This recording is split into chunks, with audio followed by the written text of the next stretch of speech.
देखो कहां से शुरू किया था, एक बार फिर से देखना। सबसे पहले भारत में राज्यों की संख्या कितनी है? 28 राज्य, 28 और केंद्र शासित प्रदेशों की संख्या 8। तो सबसे पहले 28 राज्य कौन कौन से हैं उनको देखना है। तो 28 राज्य कैसे याद करना है? नॉर्मल वैसे याद नहीं करना है जैसे हम लोग करते हैं कि हम ऊपर से नीचे तक बोलते चले जाएं, यहाँ से कि हिमाचल प्रदेश, राजस्थान, हरियाणा, इस तरह से नहीं करना।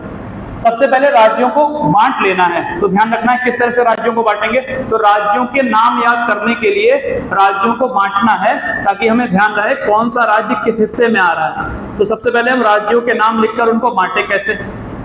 सबसे पहले हम लिखेंगे पूर्वी राज्य। सबसे पहले पूर्वी राज्य। तो पूर्वी राज्य कौन कौन से हैं ये देखना। तो पूर्वी राज्यों में, पूर्व दिशा की बात हो रही, तो पूर्वी राज्यों में इस वाले राज्य आएंगे, ये पूर्वी दिशा के राज्य कहलाते हैं, ये वाले इतने। इसको छोड़ देना है क्योंकि ये कौन से भारत में आता है? पूर्वोत्तर भारत में। ये पूर्वोत्तर भारत का हिस्सा है, इसलिए इसको नहीं जोड़ा जाएगा। ये दिशा पूर्व उत्तर है। पूर्वी राज्यों में सबसे पहला राज्य है बिहार।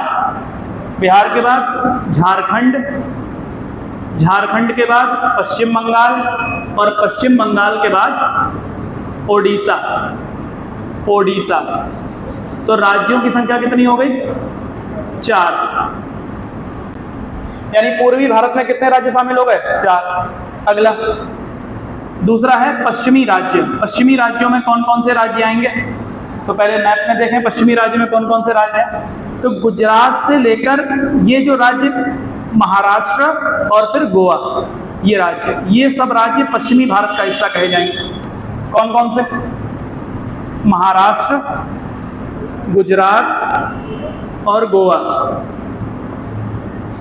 और गोवा ये पश्चिमी भारत का हिस्सा है। इसके बाद अगला आता है उत्तर भारत के राज्य। उत्तर भारत के राज्य। उत्तर भारत के राज्यों को हम क्या लिखेंगे? ये सब उत्तर भारत के राज्य हैं, इतने जो आपको ऊपर दिख रहे हैं ये सब उत्तर भारत के राज्य हैं ऊपर। लेकिन जब राज्य लिखेंगे तो जम्मू कश्मीर और लद्दाख को छोड़ देंगे क्योंकि जम्मू कश्मीर लद्दाख अब क्या हो चुके हैं? केंद्र शासित प्रदेश। और ध्यान रखना जम्मू कश्मीर राज्य 2 केंद्र शासित प्रदेशों में बदल गया, एक जम्मू कश्मीर में और दूसरा लद्दाख में। और जिस दिन ये जम्मू कश्मीर राज्य पुनर्गठन अधिनियम जिस दिन लागू हुआ, तारीख है 31 अक्टूबर 2019। तो 31 अक्टूबर 2019 को जम्मू कश्मीर राज्य 2 केंद्र शासित प्रदेशों में बदला। कौन कौन से? जम्मू कश्मीर और लद्दाख में। ये तारीख याद रखना। और 31 अक्टूबर को क्या मनाया जाता है? एकता दिवस, राष्ट्रीय एकता दिवस किस दिन मनाया जाता है? 31 अक्टूबर। किसका जन्मदिन है? सरदार वल्लभ भाई पटेल। सरदार वल्लभ भाई पटेल का जन्मदिन इसी दिन होता है। और उन्हीं को सम्मान देने के लिए ये अधिनियम, जम्मू कश्मीर राज्य पुनर्गठन अधिनियम लागू किया गया 31 अक्टूबर 2019 को। उत्तर भारत के राज्यों में इन दोनों को छोड़ेंगे क्योंकि केंद्र शासित है। पहला राज्य लिखेंगे हिमाचल प्रदेश। पहला राज्य कौन सा है? हिमाचल प्रदेश। हिमाचल प्रदेश के बाद उत्तराखंड। उत्तराखंड के बाद जो अगला राज्य है वो है हरियाणा। हरियाणा के बाद पंजाब और पंजाब के बाद राजस्थान और राजस्थान के बाद उत्तर प्रदेश। तो उत्तर प्रदेश कौन से हिस्से में आएगा? उत्तर भारत के हिस्से में। कितने राज्य हो गए? 1 2 3 4 5 और 6 राज्य आते हैं उत्तर भारत में और 3 राज्य आते हैं पश्चिम भारत में और 4 राज्य आते हैं पूर्व भारत में। उत्तर भारत के बाद अगला है दक्षिण भारत के राज्य। अगला है दक्षिण भारत के राज्य। तो दक्षिण भारत के राज्यों में कौन कौन से हैं? ये इसके नीचे आपको जितने राज्य दिख रहे हैं ये सब कौन है? दक्षिण भारत के राज्य। इस तरह से यहां अलग कर दे रहा हूं। ये राज्य कहलाते हैं दक्षिण भारत के राज्य। इन राज्यों को दक्षिण भारत का राज्य कहते हैं। कौन कौन से हैं वो देखिए। तो सबसे पहले लिखेंगे केरल। केरल के ही पड़ोस में पूरब की तरफ कौन सा है? तमिलनाडु। तमिलनाडु के बाद कर्नाटक। कर्नाटक के बाद आंध्र प्रदेश और आंध्र प्रदेश के बाद है तेलंगाना। और तेलंगाना आंध्र प्रदेश से कब अलग हुआ? 2 जून सन 2014। जो नए राज्य हैं इनके निर्माण की तिथि भी याद रखनी है। तेलंगाना कितने राज्य हो गए? 5, 1 2 3 4 5, तो इनकी संख्या हो गई 5। ये संख्या टोटल कितनी हुई? 4 और 3 7, 7 और 6 13, 13 और 5 18। इसके बाद लिखेंगे मध्य भारत के राज्य, मध्य भारत के राज्य। और मध्य भारत के राज्यों में कौन से राज्य हैं? 2, मध्य प्रदेश और छत्तीसगढ़। ये मध्य भारत के राज्य हैं, मध्य प्रदेश और छत्तीसगढ़, मध्य प्रदेश और छत्तीसगढ़। राज्यों की संख्या 20 हो चुकी है और राज्य कितने हैं? 28। तो 20 में से 28 में से -20 करें, कितने बचे? 8। और ये 8 राज्य कौन से वाले हैं? यही पूर्वोत्तर भारत के। ये पूर्वोत्तर भारत के राज्यों की संख्या कितनी हो गई? 8। तो पूर्वोत्तर भारत के राज्य कौन कौन से हैं? लास्ट में हमको वो लिखना है। तो पूर्वोत्तर भारत के राज्य, पूर्वोत्तर भारत के राज्य ये कौन कौन से राज्य हैं? 8 राज्य। तो इन 8 राज्यों के नाम मैं उधर लिख रहा हूं, इसको देखना। सबसे पहला राज्य है सिक्किम। ये वाला राज्य कौन सा है? सिक्किम। सिक्किम के बाद अगला है अरुणाचल प्रदेश। तो अगला राज्य है अरुणाचल प्रदेश। अरुणाचल प्रदेश के बाद अगला नागालैंड। नागालैंड के बाद मणिपुर, फिर मिजोरम। मिजोरम के बाद 6 नंबर पर है त्रिपुरा, 7 नंबर पर मेघालय और 8 नंबर पर असम। ये 8 राज्य पूर्वोत्तर भारत के हैं। अब देखो राज्यों की संख्या 4 3 7 6 13 5 18, 2 20 और 8 28। ये 28 हो गए और इन सबकी राजधानियां याद रखनी है। तो एक बार राजधानियां बोल लो लाइन से। बिहार की राजधानी पटना, झारखंड की रांची, पश्चिम बंगाल की कोलकाता, ओडिशा की भुवनेश्वर, महाराष्ट्र की मुंबई, गुजरात की गांधीनगर, गोवा की पणजी, हिमाचल प्रदेश की शिमला और दूसरी राजधानी धर्मशाला। तो हिमाचल प्रदेश की कितनी राजधानी? 2, एक शिमला एक धर्मशाला। उत्तराखंड की देहरादून और प्रस्तावित राजधानी गैरसैंण। उत्तराखंड की 2 राजधानियां कौन कौन सी? देहरादून और एक प्रस्तावित है वो कौन सी? गैरसैंण। अगला हरियाणा की चंडीगढ़, पंजाब की चंडीगढ़, राजस्थान की जयपुर, उत्तर प्रदेश की लखनऊ। केरल की राजधानी तिरुवनंतपुरम, तमिलनाडु की चेन्नई, कर्नाटक की बेंगलुरु, कर्नाटक की बेंगलुरु। केम्पेगौड़ा, केम्पेगौड़ा हवाई अड्डा कहाँ है? केम्पेगौड़ा हवाई अड्डा बेंगलुरु, यानी बेंगलुरु एयरपोर्ट का नाम चेंज करके क्या कर दिया गया? केम्पेगौड़ा एयरपोर्ट। तेलंगाना, आंध्र प्रदेश की राजधानी, आंध्र प्रदेश की अमरावती और तेलंगाना की हैदराबाद। तेलंगाना का निर्माण कब हुआ? तो तेलंगाना अस्तित्व में आया 2 जून सन 2014 को। यानी अगर आपसे कहा जाए सबसे नए राज्य का नाम बताना है तो सबसे नया राज्य कौन सा हो गया? तेलंगाना। अगला मध्य प्रदेश की राजधानी भोपाल, छत्तीसगढ़ की नया रायपुर। इसके बाद इनकी राजधानी देखो, सबसे इंपॉर्टेंट राजधानियां पूर्वोत्तर भारत के राज्यों की हैं। सिक्किम की राजधानी गंगटोक, अरुणाचल प्रदेश की राजधानी ईटानगर, नागालैंड की राजधानी कोहिमा, मणिपुर की राजधानी इम्फाल, मिजोरम की आइजोल, त्रिपुरा की अगरतला, मेघालय की शिलोंग और असम की दिसपुर। असम की राजधानी दिसपुर। तो ये हमारे राज्य रहे। और राज्यों को जब भी याद करने का तरीका है या कोई भी पूछता है तो राज्य इसी तरह बताने हैं, इस तरह ऊपर से नीचे का क्रम नहीं, क्योंकि फिर ये नहीं पता चलता कौन सा पूर्वी भारत का है कौन सा पश्चिमी भारत का है। तो इस तरह से बताने हैं। इसके बाद बसते हैं अपने केंद्र शासित प्रदेश। तो केंद्र शासित प्रदेशों की भी राजधानियां पता होनी चाहिए। तो केंद्र शासित प्रदेश कौन कौन से हैं पहले वो लिखेंगे और इन केंद्र शासित प्रदेशों को उनके क्षेत्रफल के घटते हुए क्रम में लिखेंगे, क्योंकि केंद्र शासित प्रदेशों का क्षेत्रफल भी पूछा जाता है कि किसका क्षेत्रफल सबसे बड़ा है, किसका क्षेत्रफल सबसे छोटा है, या सही क्रम बताना है। तो देखिए यूटीज कितने हैं? 8। तो इनको हम इनके क्रम में लिख रहे हैं क्षेत्रफल के। सबसे बड़ा क्षेत्रफल के मामले में कौन है? लद्दाख। दूसरे नंबर पर सबसे बड़ा है जम्मू एंड कश्मीर और तीसरे नंबर पर सबसे बड़ा है अंडमान निकोबार, अंडमान एवं निकोबार द्वीप समूह, अंडमान एवं निकोबार द्वीप समूह। ये तीसरे नंबर पर सबसे बड़ा है। लेकिन ध्यान रखना 31 अक्टूबर सन 2019 से पहले, 31 अक्टूबर सन 2019 से पहले भारत का सबसे बड़ा केंद्र शासित प्रदेश कौन था? अंडमान निकोबार। लेकिन अब भारत का सबसे बड़ा केंद्र शासित प्रदेश लद्दाख और दूसरे नंबर पे जम्मू कश्मीर। चौथे नंबर पर चौथे नंबर पर Delhi, NCT of Delhi, NCT of Delhi, NCT of Delhi, national capital territory, राष्ट्रीय राजधानी क्षेत्र दिल्ली। अगर आप दिल्ली भी लिख दो तो गलत नहीं, लेकिन दिल्ली का नाम क्या है अब? NCT of Delhi. 5वें नंबर पर चंडीगढ़ नहीं, चंडीगढ़ तो 7वें नंबर पर है। 5वें नंबर पर है दमन एवं दीव तथा दादरा नगर हवेली। अगला पुदुचेरी, पुदुचेरी के बाद चंडीगढ़ और चंडीगढ़ के बाद लक्षद्वीप। यानी सबसे छोटा केंद्र शासित अगर पूछा जाए तो कौन होगा? लक्षद्वीप। लक्षद्वीप सबसे छोटा केंद्र शासित प्रदेश है और लद्दाख सबसे बड़ा केंद्र शासित प्रदेश है। ध्यान रखना, लक्षद्वीप का क्षेत्रफल केवल 32 किलोमीटर स्क्वायर है, बस 32 किलोमीटर स्क्वायर, और लद्दाख का क्षेत्रफल लगभग 96,000 वर्ग किलोमीटर है। ये इनके क्षेत्रफल की बात होगी। इन सबकी राजधानियां पूछी गई। तो लद्दाख की राजधानी क्या है? लेह है। लद्दाख की राजधानी का नाम लेह, जम्मू कश्मीर की राजधानी का नाम श्रीनगर, और इसकी दूसरी राजधानी कौन सी? जम्मू। जम्मू कश्मीर है शीतकालीन जम्मू कश्मीर की राजधानी जम्मू शीतकालीन, और श्रीनगर कौन सी? ग्रीष्मकालीन। अंडमान निकोबार की राजधानी अंडमान निकोबार की पोर्ट ब्लेयर, और अंडमान निकोबार की राजधानी पोर्ट ब्लेयर पर एक सवाल खूब आता है कि अंडमान निकोबार की राजधानी पोर्ट ब्लेयर अंडमान निकोबार के कौन से द्वीप पर है?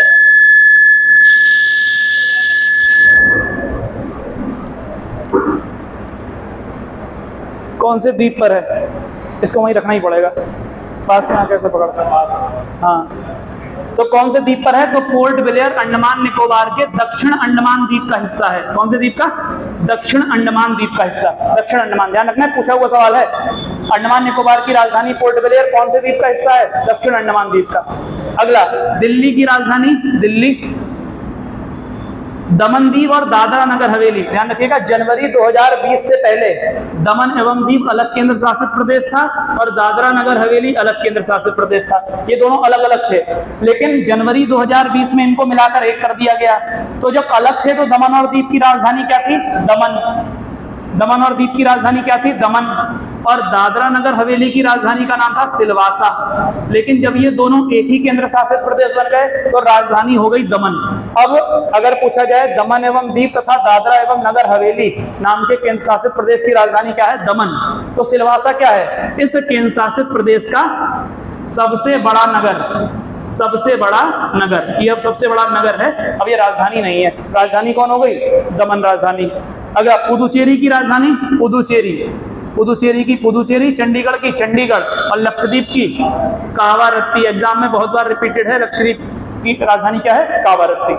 ये हो गए केंद्र शासित प्रदेश और उनकी राजधानियां। फिर इसके बाद हमने एक केंद्र शासित प्रदेश के बारे में अलग से पढ़ा, कौन सा? पुदुचेरी। पुदुचेरी में कितने जिले हैं? पहली बात तो पुदुचेरी में जिलों की संख्या कितनी है? 4। कौन कौन से जिले हैं? पहला यनम, दूसरा पुदुचेरी, तीसरा कराईकल और चौथा माहे। और ये 4 जिले पुदुचेरी के, ये 3 राज्यों में फैले हुए हैं। कितने राज्यों में? 3।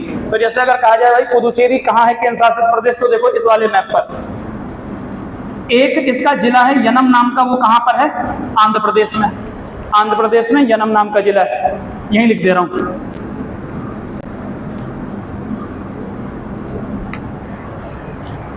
यनम नाम का जिला है आंध्र प्रदेश में। एक जिला है पुदुचेरी और एक जिला है कराईकल। तो यहां पर है पुदुचेरी, तीसरा जिला कौन सा है? कराईकल, और चौथा जिला जो है माहे, वो कहाँ है? केरल में। माहे केरल में। इसीलिए एग्जाम में सवाल आता है कि पुदुचेरी के 4 जिले या पुदुचेरी केंद्र शासित प्रदेश कितने राज्यों में फैला हुआ है? तो 3 राज्यों में फैला हुआ है। टोटल कितने जिले हैं? 4। राजधानी कौन सा वाला है? यही पुदुचेरी। केंद्र शासित प्रदेश का नाम भी पुदुचेरी और ये भी। तो ध्यान रखना, पुदुचेरी का नाम पहले क्या था? पौंडीचेरी। सन 2006 में इसका नाम बदलकर क्या कर दिया गया? पुदुचेरी। अब पुदुचेरी में कितने जिले हैं? 4।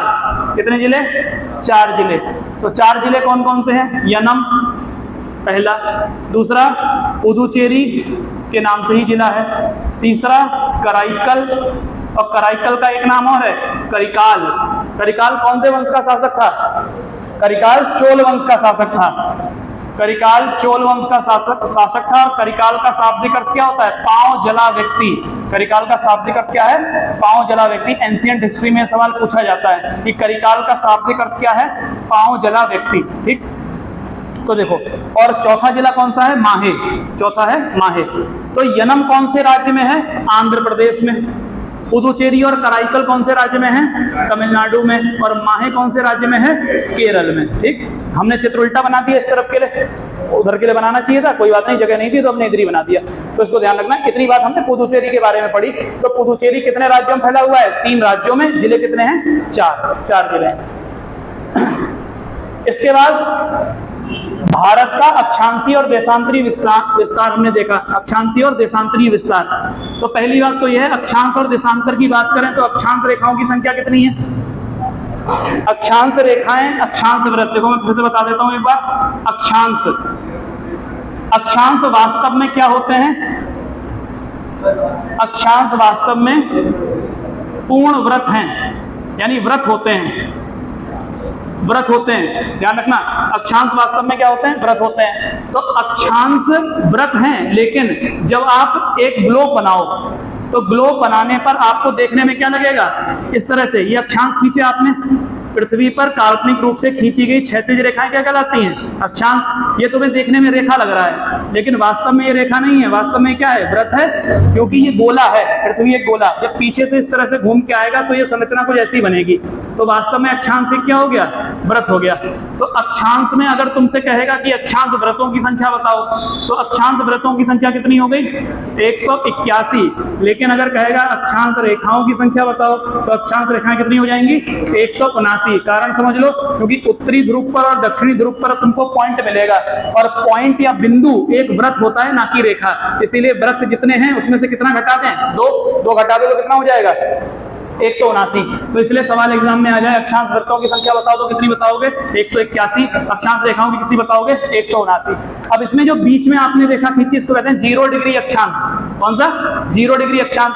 0 डिग्री अक्षांश के इस तरफ ऊपर की तरफ सब क्या चलेगा? उत्तर। ये सब यहां से लेकर यहां तक क्या होगा? उत्तर। और 0 के नीचे सब क्या चलेगा? दक्षिण। यहां पर सब क्या होगा? दक्षिण होगा। यानी 0 के बाद 1 2 3 4 करके हम कहां तक जाएंगे? 90 डिग्री तक। 0 के बाद नीचे की तरफ कहां तक आएंगे? 90 डिग्री तक। तो ये 90 डिग्री नॉर्थ होगा और 90 डिग्री साउथ होगा। तो 1-1 डिग्री पर अक्षांश खींचेंगे, तो इसीलिए कितने हो गए यहाँ पर? 90। यहाँ पर कितने हो गए? 90 90 90 180। भाई 90 और 90 180, और बीच वाली एक जोड़ेंगे तो कितना हो जाएगा? 181। इसीलिए अक्षांश वृत्तों की संख्या कितनी? 181। जब अक्षांश रेखाएं निकालेंगे तो ये वाला पॉइंट और ये वाला पॉइंट घटा देंगे, क्योंकि रेखा चाहिए। तो -2 जब करेंगे, 181 में -2 करेंगे तो कितना हो जाएगा? 179। ये अक्षांश हो गए। कुछ इंपॉर्टेंट अक्षांश हैं, जैसे ये 23.5 डिग्री का अक्षांश एक हो गया, जिसको क्या कहते हैं? कर्क रेखा।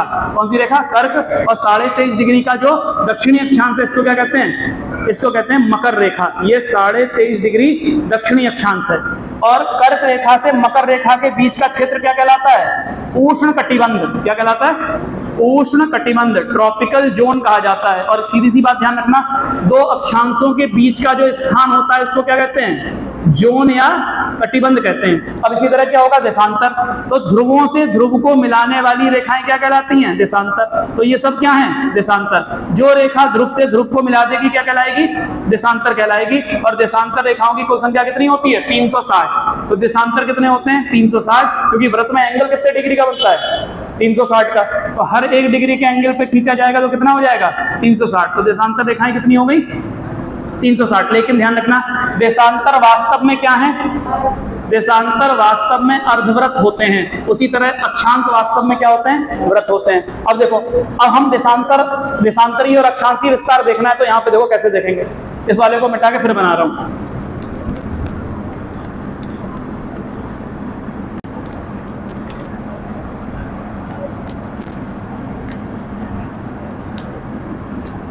तो अक्षांशीय देशांतरी विस्तार देखो एक बार फिर से।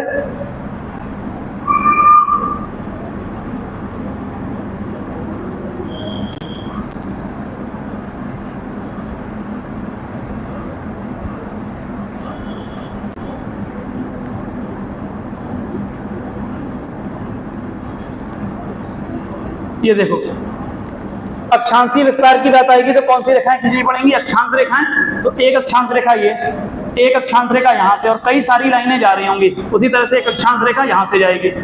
तो देखो एक बार, यहां पर जो अक्षांश रेखा है इसका नाम है 6 degree 4 minute north, 6 degree 4 minute उत्तरी अक्षांश। इस वाली का नाम है 8 डिग्री 4 मिनट उत्तरी अक्षांश, और इसका नाम है 37 डिग्री 6 मिनट उत्तरी अक्षांश। अब अगर मैं पूछूं भारत का अक्षांशीय विस्तार कितना है टोटल, तो 6 डिग्री 4 मिनट से लेकर 37 डिग्री 6 मिनट। लेकिन अगर पूछें भारत का मुख्य भूमि का अक्षांशीय विस्तार कितना है, तो 8 डिग्री 4 मिनट से लेकर 37 डिग्री 6 मिनट तक, ये इसका हो गया विस्तार। अब दूसरी बात सवाल ये पूछा जाए कि भाई बताओ देशांतरी विस्तार क्या है? तो देशांतरी विस्तार देखो, एक देशांतर ये रहा और अगला देशांतर ये रहा, क्योंकि देशांतर रेखाएं इसी तरह से खींची हुई हैं, ये देखो। और भारत यहां पर कहीं स्थित है, यहां पर, क्योंकि कर्क रेखा भारत को बीचों बीच में से काटती है। तो भारत कौन से गोलार्ध का देश हो गया? उत्तर पूर्वी गोलार्ध। कौन सा गोलार्ध? उत्तर पूर्वी गोलार्ध का देश। इसका नाम है 68 डिग्री 7 मिनट। कितना? 68 डिग्री 7 मिनट। क्या लिखूं, ईस्ट या वेस्ट? ईस्ट, क्योंकि पूर्वी देशांतर है। भारत में हमेशा पूर्वी देशांतर होगा और भारत में हमेशा उत्तरी अक्षांश होगा। भारत में कभी भी दक्षिणी अक्षांश नहीं हो सकता और भारत में कभी भी पश्चिमी देशांतर नहीं हो सकता, क्योंकि भारत कौन से गोलार्ध का हिस्सा है? उत्तर और पूर्वी। उत्तर मतलब एन और पूर्वी मतलब ई, तो देशांतर का हमेशा ई लगेगा, देशांतर में हमेशा ई लगेगा, और अक्षांश में हमेशा क्या लगेगा? इसमें एन लगेगा। तो अक्षांश में एन लगेगा और देशांतर में हमेशा क्या लगेगा? ई लगेगा। दूसरा, कहां तक विस्तार है? तो 97 डिग्री 25 मिनट ई तक, यानी पूर्वी देशांतर तक, ये इसका विस्तार हो गया। जब तुम इसका विस्तार निकालोगे यहां पर तो इसमें कुछ अंतर आएगा, और देशांतर रेखाएं बताती हैं किसके बारे में? समय, समय के बारे में। जितना अंतर होता है देशों के बीच समय में, एक स्थान से दूसरे स्थान पे उतना ही अंतर आ जाता है। जब आप इसको निकालोगे तो अंतर लगभग 2 घंटे का आएगा। कितना?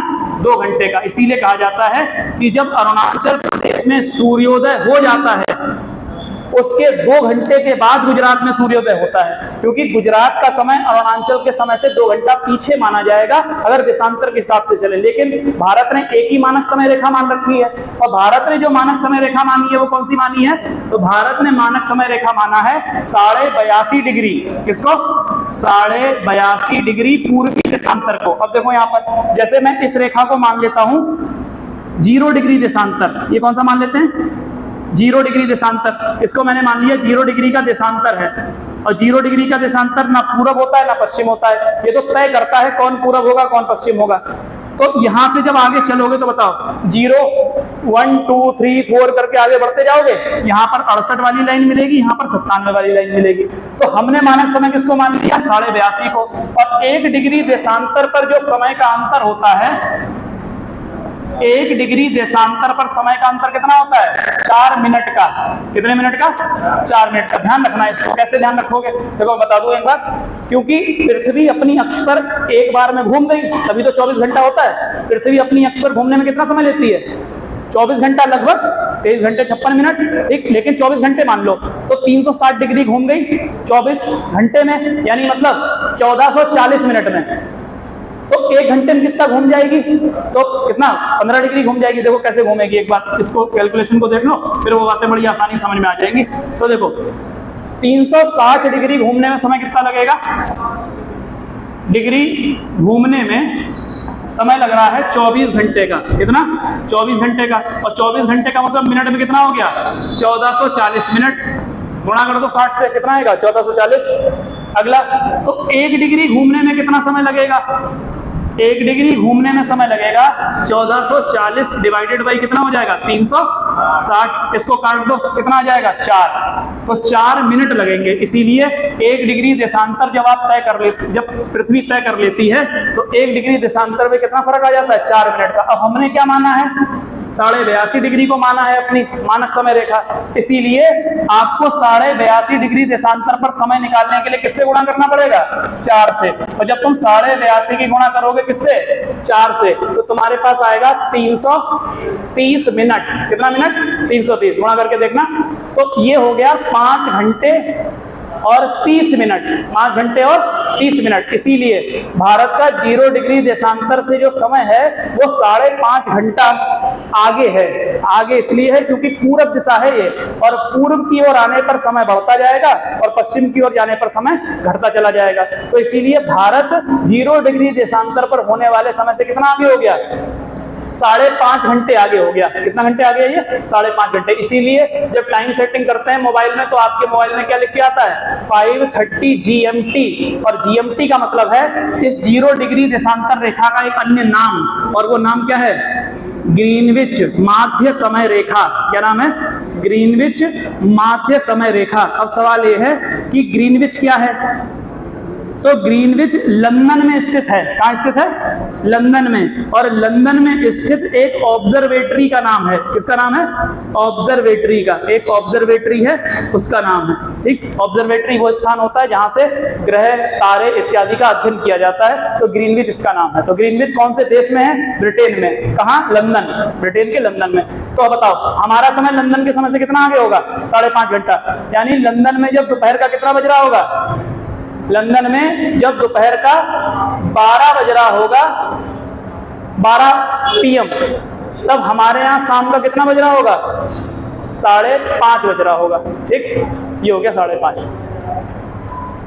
इसके बाद कहां तक हो गया था, इसके आगे कर्क रेखा बची होगी ना, नहीं अभी तो यही बची है 82.5। इसको देखो अब आगे 82.5 डिग्री देशांतर हमारा मानक समय बता रहा है। यानी जो समय 82.5 डिग्री पूर्वी देशांतर पर हो रहा होगा वही समय पूरे भारत में हो रहा होगा, क्योंकि हमने माना ही है वो समय। लेकिन सूर्य का निकलना और सूर्य का अस्त होना एक साथ नहीं हो रहा होगा, वो तो अलग अलग टाइम पर होगा।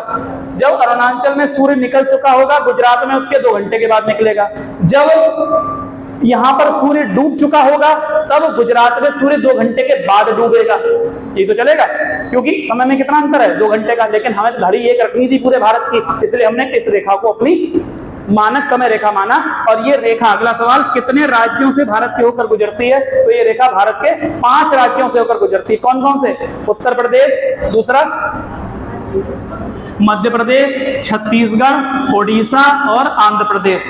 इन 5 राज्यों से होकर कौन सी रेखा गुजरती है, मानक समय रेखा। कौन सी मानक समय रेखा, भारत की मानक समय रेखा, इंडियन स्टैंडर्ड टाइम लाइन, जिसको IST कहा जाता है। क्या कहा जाता है, IST, Indian standard time line, IST रेखा। इसी को कहते हैं 82.5 डिग्री पूर्वी देशांतर। अब देखो कितने राज्यों से गुजरता है, 5 राज्य। तो IST पर स्थित 5 राज्य कौन कौन से हैं, क्रम याद रखना है। सबसे पहला उत्तर प्रदेश, सबसे पहला कौन सा है, उत्तर प्रदेश। दूसरे नंबर पे कौन सा है, मध्य प्रदेश। मध्य प्रदेश के बाद छत्तीसगढ़, छत्तीसगढ़ के बाद ओडिशा, ओडिशा, ओडिशा के बाद आंध्र प्रदेश, आंध्र प्रदेश। ये 5 राज्य हैं जो किस पर स्थित है, 82.5 डिग्री पूर्वी देशांतर रेखा पर। दूसरा फिर हमने पढ़ा कर्क रेखा। कर्क रेखा भारत के कितने राज्यों से होकर गुजरती है, 8। और कर्क रेखा क्या है, अक्षांश की देशांतर, अक्षांश। तो ये रहा कर्क रेखा, और कर्क रेखा भारत के 8 राज्यों से जा रही है। इन 8 राज्यों का भी क्रम याद रखना है। तो सबसे पहला गुजरात, फिर राजस्थान, मध्य प्रदेश, छत्तीसगढ़, झारखंड, पश्चिम बंगाल, त्रिपुरा और मिजोरम। ये रेखा सबसे लंबी है मध्य प्रदेश में और सबसे छोटी है राजस्थान में। तो कर्क रेखा पर स्थित 8 राज्य कौन से हैं, तो लिख लो इनको, कौन कौन से। सबसे पहला क्रम से लिखना है, गुजरात, कर्क रेखा पर स्थित 8 राज्य।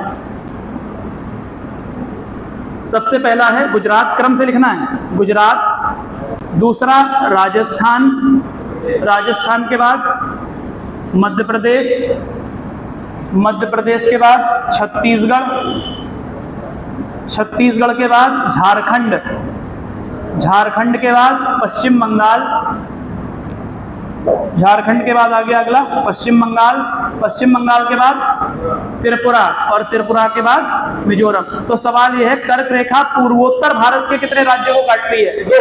कर्क रेखा पूर्वोत्तर भारत के 2 राज्यों से गुजरती है। हमने लिखा था पूर्वोत्तर भारत, इस तरह से ये पूर्वोत्तर भारत हो गया।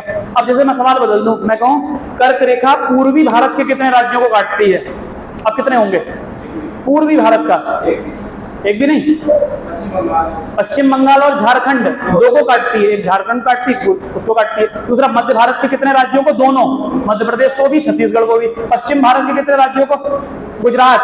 और उत्तर भारत के कितने राज्यों को, एक राजस्थान, राजस्थान के दक्षिणी हिस्से को काटती है, लेकिन ध्यान रखना राजस्थान को हमने किसमें रखा था, उत्तरी राज्यों में रखा। हालांकि ऐसा सवाल नहीं पूछा जाता, लेकिन तब भी याद रखना ये इस तरह से राज्य है। और हमने कर्क रेखा, IST यानी 82.5 डिग्री पूर्वी देशांतर रेखा, इनके बारे में पढ़ा। यहां तक ही अपना शायद हुआ था कल, या फिर ये वाला हिस्सा नहीं हुआ था, ये 82.5 वाला ये हो गया था 82.5 वाला कल, इसको नोट कर लेना 82.5 वाला, बस ये एक्स्ट्रा नोट करना है और कोई सा नहीं।